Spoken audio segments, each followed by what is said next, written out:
The biggest gains occur right after Christmas during halving years, but will it happen again this time? If so, which coins are primed to pump the hardest? Let's find out. This is your Altcoin Buzz News.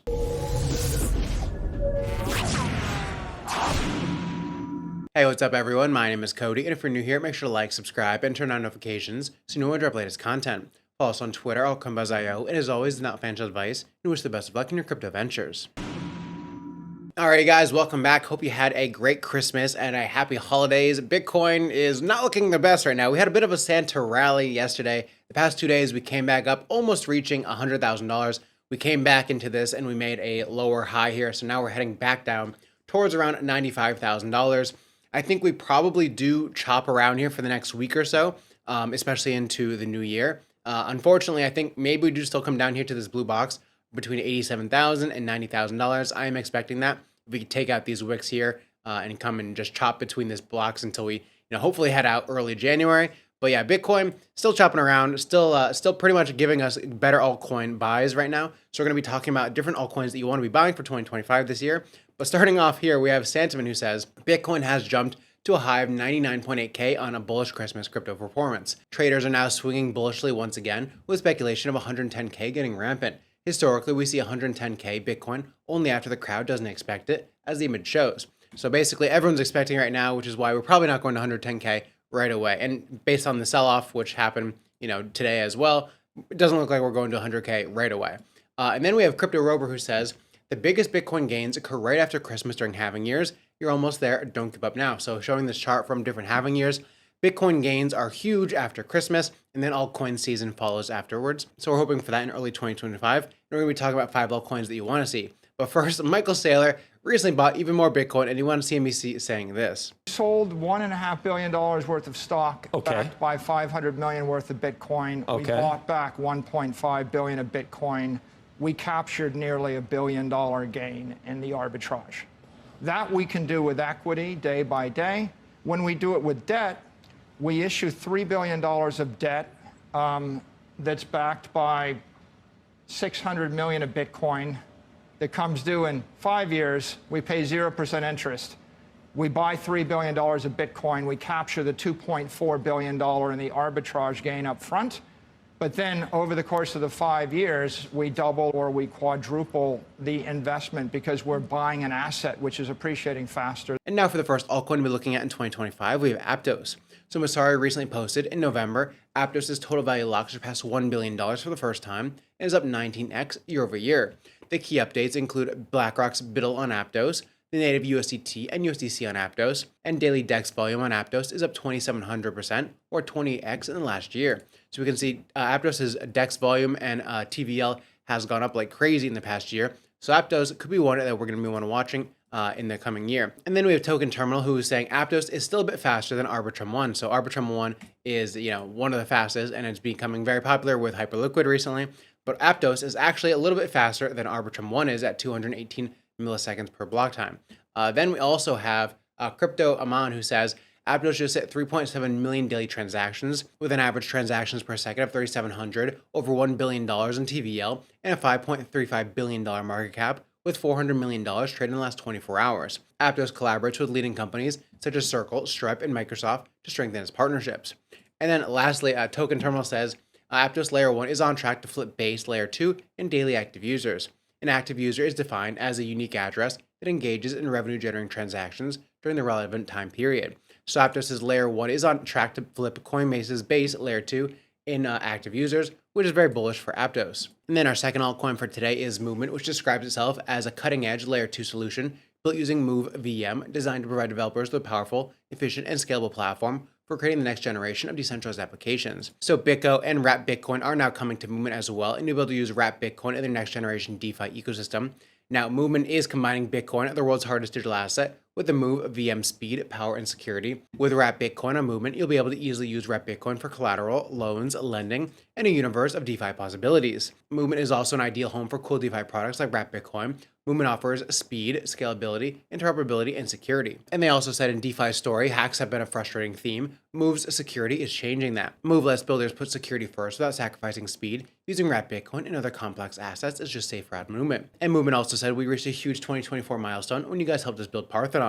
578 million total transactions, 3.7 million active addresses, and 60 amazing apps, and yep, we're just getting started. And for the third altcoin, we have Say. So Lark Davis actually posted this saying, can Say leave other blockchains in the dust? Speed is one of the parameters by which a blockchain is usually measured. The higher the transactions per second, or TPS, the better. Or is it? There's a lesser known parameter that's arguably a better measure, time to finality, and the Say network is leaving others in the dust. Let's take a look at the first parallelized EVM Layer 1 blockchain, which is said to combine the best of Ethereum and Solana.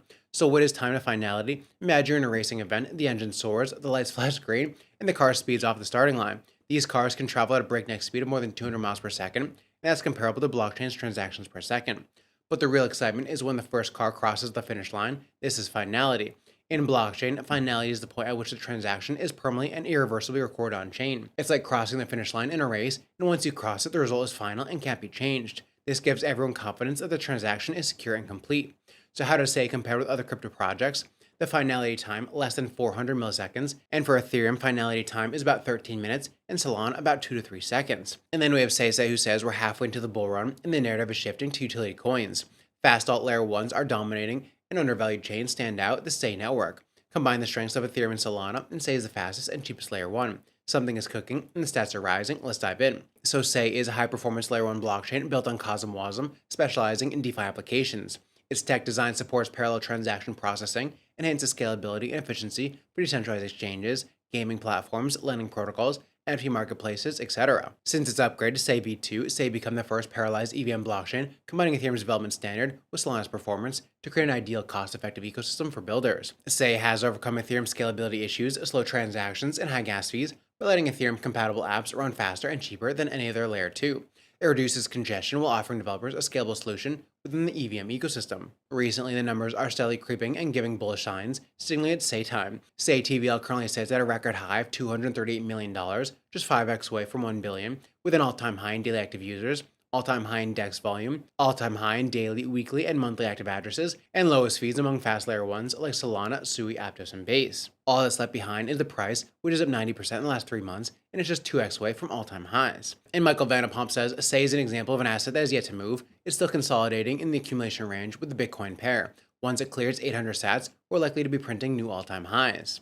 And then for the fourth altcoin, we have Ethereum. So Mr. Crypto writes, Ethereum always explodes in Q1 after a halving year, and we're about to get rich. So in Q1, we are hopefully going to see Ethereum take off after Bitcoin. And then we're going to see our altcoins go up as well for the altcoin season. Typically in halving years, Ethereum does very well. And Ethereum is actually breaking out in the number of active whale addresses. So the number of addresses with a balance of over 1,000 Ethereum, which are whales. So we have 5.63 thousand whale addresses holding over 1,000 ETH, which is insane.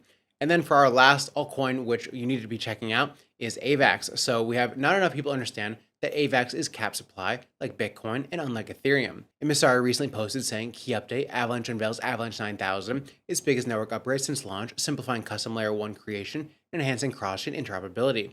Quarter-over-quarter metrics include DeFi TVL up 66%, Avalanche's layer 1 daily transactions is up 18%, and the stablecoin market cap is up 31%, which is massive. And then AVAX also posted that rumor has it BUIDL landed on the new chain, tokenized through Securitize. The BlackRock USD Institutional Digital Liquidity Fund is the largest tokenized treasury fund globally, marking the latest milestone in the growing tokenized asset economy on Avalanche. And then for one more coin today, we have Pengu, which launched recently. So Pengu from the Pudgy Penguins. We actually have an alpha report in our alpha research, and we gave this to all of our alpha members this week on December 19th. So if you want to join alpha, it's great. We have all kinds of research reports every single week, which you can find linked down below. But we have Pengu launch. Should we buy or should we sell? So in this TA report, we have Pudgy Penguins NFT collection launched a coin, Pengu, at a $2 billion market cap. Pudgy Penguins has raised $20 million from various tier 2 and tier 3 VCs, and the vesting schedule is decent. The next major unlock is a year away, and also almost 70% of the supply is unlocked already. All these sound good, but a $2 billion market cap is posing a huge barrier for growth. So the closest comparable for Pudgy Penguins is the Bored Ape Yacht Club NFT and their coin, which is Ape. So Bored Ape Yacht Club launched their Ape coin in 2022 at a $2.3 billion market cap. But also keep in mind, this is 2022 when we're ending the bull market and going into a bear market. And now with Pudgy Penguins token, we are going into a bull run. So it is a little bit different, and there's a slight nuance there. So in 40 days, Ape pumped 3x and reached almost $7 billion valuation. So this is, at the tail end of the bull run, it pumped 3 days and went to $7 billion. Surprisingly, Ape also had a similar vesting schedule. 30% of its token had a 1-year cliff, mainly for team and investors, but the similarities don't end there. Just like Pudgy Penguins, Ape had a grand listing in most tier 1 exchanges, and even the price action is identical, a long consolidation and a 2x pump from a breakout. So what's the plan? If you got the Pengu airdrop, the best action is just to hold it for a 2x. If you're trying to buy Pengu for the long term, it's probably best to avoid it. Just look at Ape. You can see ApeCoin is down down severely from its all-time highs. It went up to about $28, and now it's hovering just around $1 to $2. So not doing very well right now. If you're trying to get it for the short term, it is a decent bet for a 2 to 3x. If you're a trader, here are the ranges. You could probably trade it between these ranges here. You could probably trade it somewhere between these ranges if you're a trader. I could see us hitting, this, 4.5-ish cents for a 2x on the price of Pengu. But after that, it's going to be a little harder, especially with a lot of airdrop holders looking to sell as well. So that's just our thought on it compared to Bored Ape Yacht Clubs and their Ape token. But I will say there is a bit of a nuance where we are now in a bull run versus when Ape launched, we are at the end of a bull run. So take that into consideration as well. We could go much higher if there is more demand for the coin, but launching at such a high valuation is always troublesome because there are people who want to get out, VCs who want to get out, airdrop people who want to get out. So we might dump for a bit. So that's it for the videos today, guys. Bitcoin is holding around $95,500. I do expect we might come back down here toward this blue box around $90,000, but this is why we're making these videos, so we can show you what altcoins to potentially look at to buy for cheaper prices going into Q1, which is historically a very bullish quarter for crypto. So that's it for the video today, guys. I will see you next time.